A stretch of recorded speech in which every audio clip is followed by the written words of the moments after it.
दोस्तों नमस्कार, मैं के पी सिंह। आप देख रहे हैं अपना चहेता न्यूज़ चैनल जालौन टाइम्स। आज हम चर्चा करने वाले हैं राष्ट्रीय स्वयंसेवक संघ के मुखपत्र समझे जाने वाले एक अखबार में प्रकाशित हुए लेख को लेकर, जिससे जो मोदी जी के लिए और पूरी भारतीय जनता पार्टी के लिए एक नया धर्म संकट पैदा कर। अभी तक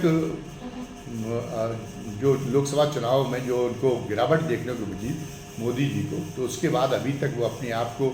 सामाजिक न्याय का बड़ा शुभचिंतक और सामाजिक न्याय के लिए बहुत प्रतिबद्ध नेता के रूप में अपने आप को पेश करने की कोशिश कर रहे थे। वो छवि बनाने की कोशिश कर रहे थे, जो छवि उन्होंने 2014 के लोकसभा चुनावों के समय बार बार बाबा साहब अम्बेडकर की दुहाई देके, बार बार अपने पिछड़े होने की दुहाई देकर, बार बार दलितों और पिछड़ों के अधिकारों की दुहाई देके जो छवि उन्होंने बनाई थी, और उस छवि का उसके बाद में उनके जो कार्य थे, उनकी जो नीतियां थी, जब उससे मेल खाती नहीं दिखी, और उससे जो है ये दलितों, पिछड़ों और सभी वंचितों को ये महसूस हुआ कि इनकी नीतियां तो हमारे हितों को नुकसान पहुंचाने वाली हैं। तो उसके बाद जो 2024 के चुनाव में उनके अंदर हुए मोहभंग की वजह से जो विपरीत चुनाव परिणाम आए, तो उनसे सबक लेते हुए अब मोदी जी सतर्क हुए थे और कोशिश कर रहे थे कि उनकी जो छवि पे जो दाग लगा, इस छवि को, इस दाग को कैसे, धब्बे को कैसे जो है छुपाया जा सके, और फिर हमारी एक सच्चे पिछड़े नेता के रूप में छवि कैसे सामने आ सके। तो इसी क्रम में उन्होंने जो लेटरल एंट्री का था, उसको आदेश को वापस लेने की घोषणा करवाई अपने सहयोगी मंत्री जितेंद्र सिंह के माध्यम से, और ये कहलवाया जितेंद्र सिंह के माध्यम से कि मोदी जी तो सामाजिक न्याय के लिए प्रतिबद्ध हैं, वो उनके रहते हुए आरक्षण में कहीं कोई जो है झांसेबाजी नहीं हो पाएगी, ये उन्होंने एक वचन दिया था। इसी बीच जो राष्ट्रीय स्वयंसेवक संघ जो उसका जो शीर्षतम पद है सरसंघ चालक मोहन भागवत का, तो मोहन भागवत तो मोदी जी के पहले ही जो है वो जाति व्यवस्था के खिलाफ वैसे बयान, जो वंचित जातियों को, जो तिरस्कृत जातियाँ नहीं हैं, जो है उपेक्षित जातियाँ नहीं हैं, जो अछूतों तक की, मतलब अछूत तक जिनको घोषित किया गया था, उन जातियों के मन को सहलाने वाले बयान उन्होंने पहले से ही देने शुरू कर दिए थे। वो पहले से ही उन्होंने जाति व्यवस्था को एक अभिशाप बताना शुरू कर दिया था, और उन्होंने ये कहा था कि ये जो अन्याय हुआ है जाति व्यवस्था के कारण 1000 साल का, ये उसको उन्होंने पाप तक घोषित कर दिया था, और ये कहा था इस पाप का प्रायश्चित सवर्णों को करना पड़ेगा। ये उनकी बड़ी स्पष्टोक्ति जो उन्होंने कही थी, बहुत साहस का काम था, और इससे भी एक जो है बिल्कुल हड़कंप मच गया था पूरे जो उसकी भारतीय जनता पार्टी की और राष्ट्रीय स्वयंसेवक संघ की जो वर्ग सत्ता है, उसके अंदर हड़कंप मच गया था। वो कुछ कह भी नहीं पा रहे थे, और न तो खा पा रहे थे, न निगल पा रहे थे, क्योंकि मोहन भागवत की अब अवमानना भी कैसे कर सकते हैं। जो संघ का जो प्रोटोकॉल है, उसमें तो सरसंघ चालक का पद बहुत बड़ा है, और उसके पद के, उनके नाम के उल्लेख के साथ परम पूज्य लगाना पड़ता है। ये संस्कारों में है राष्ट्रीय स्वयंसेवक संघ के स्वयंसेवकों में, लेकिन तो उनको जो आभास कराया जाता रहा था वहाँ के बौद्धिकों के माध्यम से, और वो संस्था की जो अपने अंदर संस्था की तासीर को जिस रूप में पहचानते थे, वो ये मानते थे कि संस्था को राजनीति के आने से, लोकतंत्र के आने से जो वर्ण व्यवस्था को जो आघात पहुँचा है, वो वर्ण व्यवस्था के उन आघातों को सारे को उन आघातों को पूर के, मतलब उनके आघातों को बिल्कुल निष्प्रभावी बना के, और फिर वर्ण व्यवस्था को अपने पुराने तेज के साथ बहाल करने का काम ये इस संस्था के माध्यम से हम लोग कर सकेंगे। ये संस्था पहले राजनीतिक शक्ति हासिल करेगी, और बाद में जो है वो ये हासिल करेगी। और शुरुआती दौर में मोदी जी के कार्यकाल में ऐसा हुआ भी, हालांकि जो मोदी जी ने, अटल जी जो ब्राह्मण थे, लेकिन वो इन परिस्थितियों को पहचानते थे। वो जो बदलते हुए वक्त का मिजाज उन्होंने तभी महसूस कर लिया था। तो उन्होंने सवर्णों के बिल्कुल इच्छा के विरुद्ध जाके, जब ये हुआ कि नहीं, कुछ ऐसी व्यवस्थाएं लाई गई, प्रमोशन में आरक्षण, दलितों को, जो अनुसूचित जातियों जनजातियों को आरक्षण मिलता था, उसके संबंध में जब सुप्रीम कोर्ट के रुकावट डालने वाला एक फैसला सामने आया, तो उन्होंने उसके बाद में उदित राज ने रैली की, और उसके बाद में फिर उन्होंने संविधान संशोधन प्रस्ताव पेश करके, और उसको जो है उसको सुप्रीम कोर्ट कि उसको समाप्त किया, जो एक अवरोध जो आ रहा था प्रमोशन में, आरक्षण में और उस आरक्षण व्यवस्था में, उसको उन्होंने दूर करने का काम किया। मोदी जी ने भी अनुसूचित जाति उत्पीड़न अधिनियम के में जो संशोधन का प्रयास सुप्रीम कोर्ट के माध्यम से हुआ था, सुप्रीम कोर्ट के फैसले के माध्यम से, उसमें मोदी जी ने भी पलटी खाई थी, तो सवर्णों में हल्की फुल्की नाराज़गी हुई थी, लेकिन उसके बाद में उन्होंने उस नाराज़गी को संभाल लिया था। पर उस नाराज़गी के बाद में मोदी जी को एक गलतफहमी हो गई थी कि हम जो है, भले ही बहुमत कितना भी ज़्यादा हो वंचित जातियों का, लेकिन जो हमारी सत्ता है वो सवर्णों की कृपा से है, और उनमें ही ये क्षमता है कि वो पूरे समाज का वोट किसी भी तरीके से, तो उसकी इच्छा न होते हुए भी वो जहाँ प्रेरित कर दें वहीं लोग वोट डालते हैं। तो इसलिए हमें फिलहाल मतलब उनकी पिछड़ों की और उसकी अतिवाद में नहीं जाना। उनके अधिकारों के मामले में, दलितों के अधिकारों के मामले में उनको तो हम प्रतीकात्मक कुछ जो है कदम उठा के वो संतुष्ट करने तक सीमित रहे। वो वास्तविक रूप से हम जो उनके लिए असहज करने वाले जो फैसले हुए हैं अतीत में,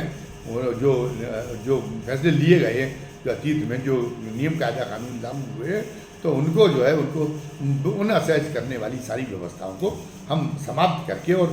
सवर्णों का जो आशीर्वाद और ज़्यादा उसके साथ में, मजबूती के साथ में हासिल करेंगे, तो हमारी सत्ता, हमारे जीवन तक तो हमारी सत्ता सुरक्षित रहेगी। और इसके बाद हमारे साथ हमारे न होने के बाद में भी जो अमरता की अभिलाषा होती है प्रत्येक व्यक्ति के अंदर, तो उस अमरता की अभिलाषा की हमारी पूर्ति भी सवर्ण समाज ही ज़्यादा बेहतर तरीके से के साथ करेंगे। लेकिन स्थिति ये हो गई कि फिलहाल तो वो जो सोच रहे थे कि सवर्णों के आशीर्वाद से हमारा जीवन तो अच्छी तरह से, हम तो अपने जीवन तक तो हमारी सत्ता सुरक्षित रहेगी, लेकिन उस सत्ता के पहले गवा जाने का खतरा पैदा हो गया। जिन वंचित जातियों को उन्होंने ये समझा था कि हमने धार्मिकता से ओतप्रोत करके उनमें भक्ति भावना, यानी जो दूसरे शब्दों में जिसे दास भावना कहना चाहिए, उस दास भावना में जो है उनको तो दास भावना के शिकंजे में जकड़ने में फिर कामयाब हो गए हैं। इसलिए वो धर्म के नाम पर वो भी आँख मूंद के अपने हितों की परवाह किए हुए, अपने अधिकारों की बात किए बिना हमारी ओर, जैसा उन्होंने पिछले चुनावों में किया, 2024 में भी वही कर देंगे। लेकिन 2024 में भले ही उनकी सत्ता न गई हो, लेकिन उनका बहुमत समाप्त हो गया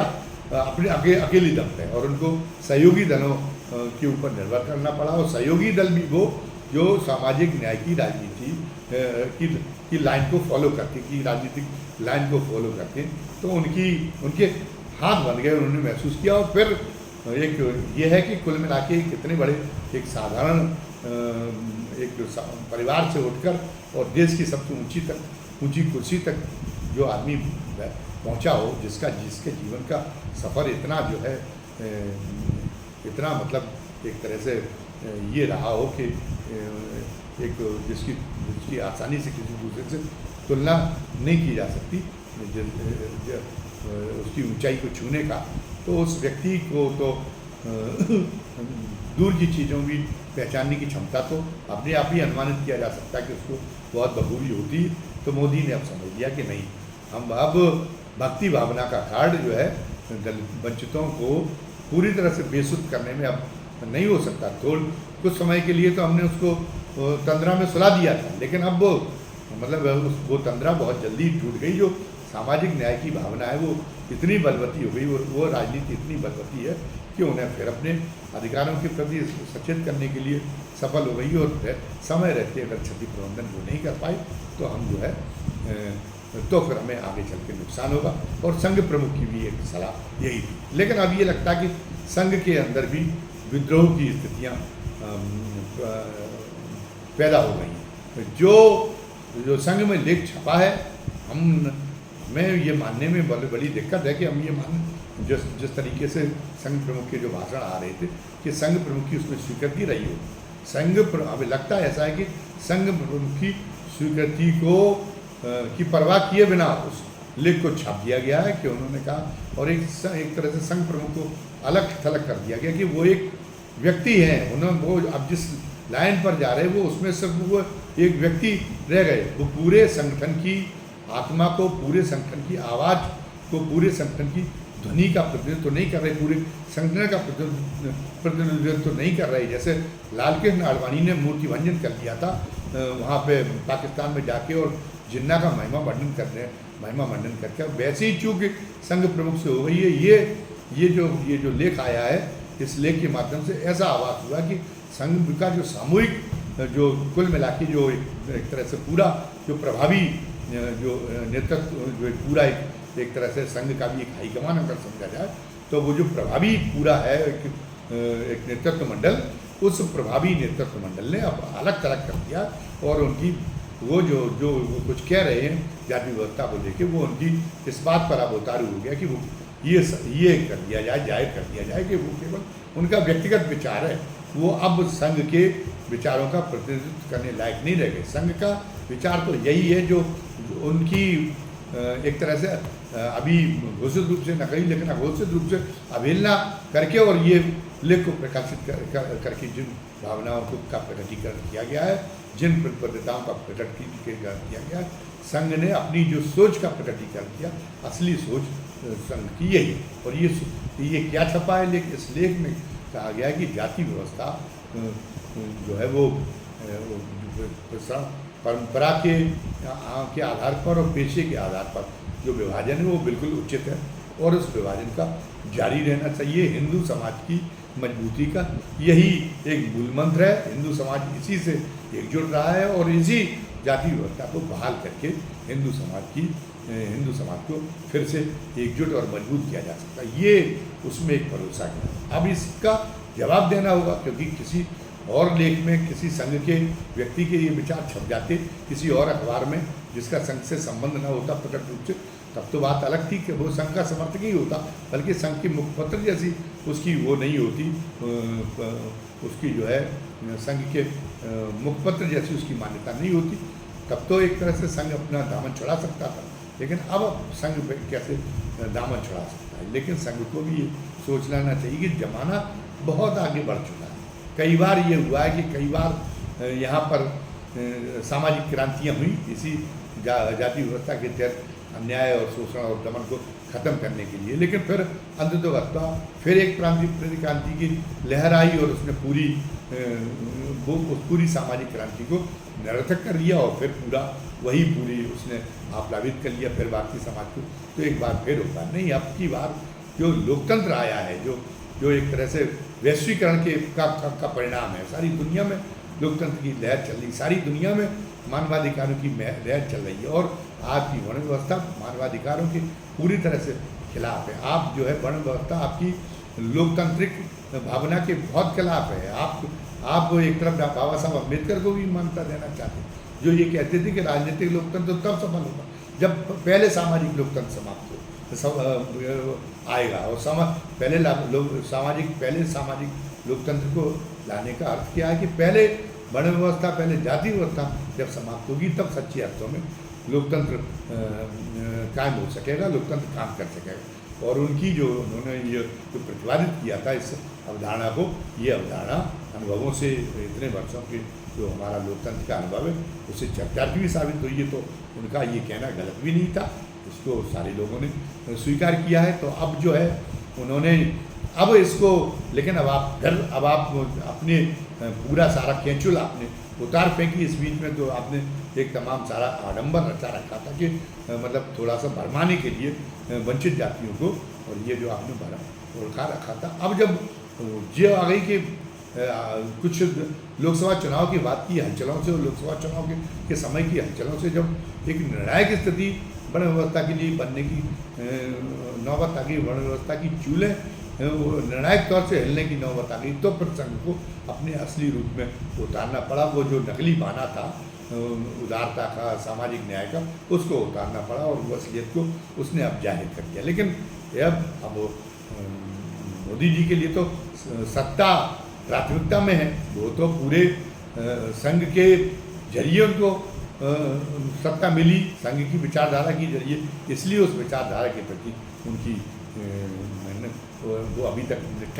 दिखाते रहे हैं। लेकिन अब जब संघ की विचारधारा उनके लिए घातक बनेगी और या उनका जो है न्याय बुद्धि अगर उनको ललकारेगी, तो फिर वो इस विचारधारा जो इस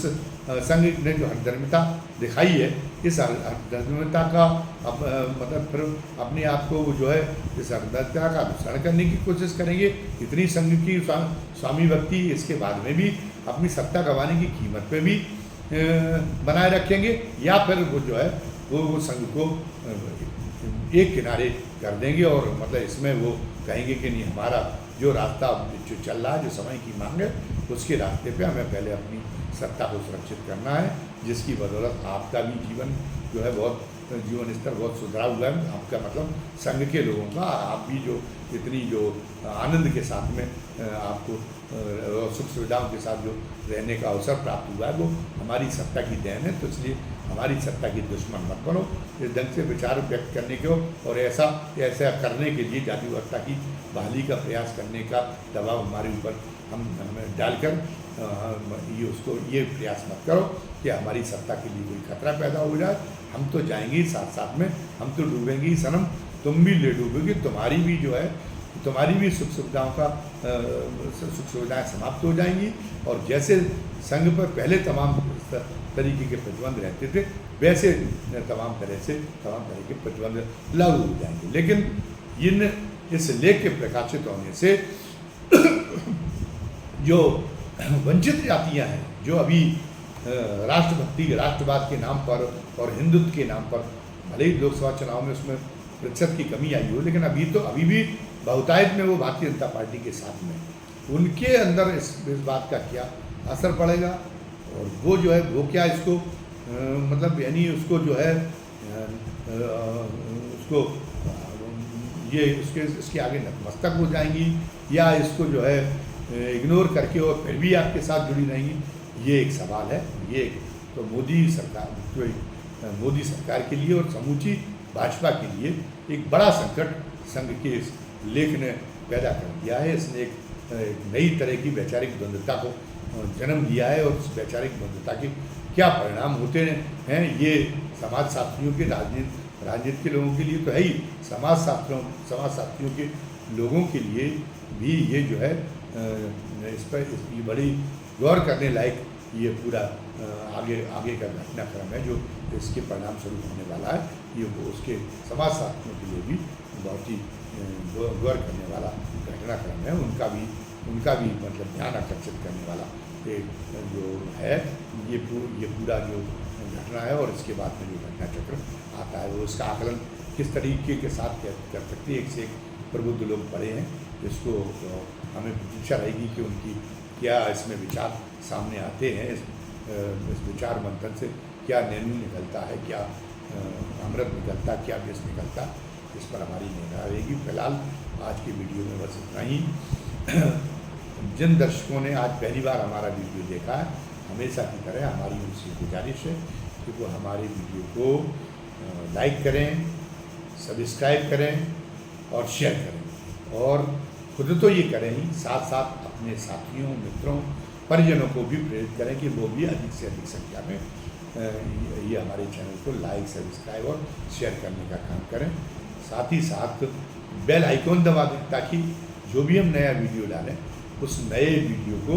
देखने का अवसर आपको मिल सके, उसका नोटिफिकेशन आप तक तत्काल पहुँच जाएगा बेल आइकॉन दबाने से। तो आप उसको हमारा हर वीडियो देखने का अवसर आपको मिल सकेगा। और इसके साथ ही अंतिम जो अपील है वो है कमेंट बॉक्स में आज की वीडियो के बारे में अपनी राय लिखने की। हम फिर दोहरा देना चाहते हैं कि अगर आपकी राय हमारी असहमति आप आपसे असहमत है तब भी आप राय लिखिए। आप आलोचना करना चाहते, कड़ी से कड़ी आलोचना करना चाहते, मर्यादा के बस दायरे में रहते, क्योंकि वो आपकी भी गरिमा के अनुकूल होगा। तो वो आपकी उस आलोचना का भी बहुत सिरमाते स्वागत है। तो ये प्रतीक्षा रहेगी कि आप कमेंट बॉक्स में क्या लिखते हैं। बस आज के लिए इतना ही। धन्यवाद। जय हिंद, जय भारत।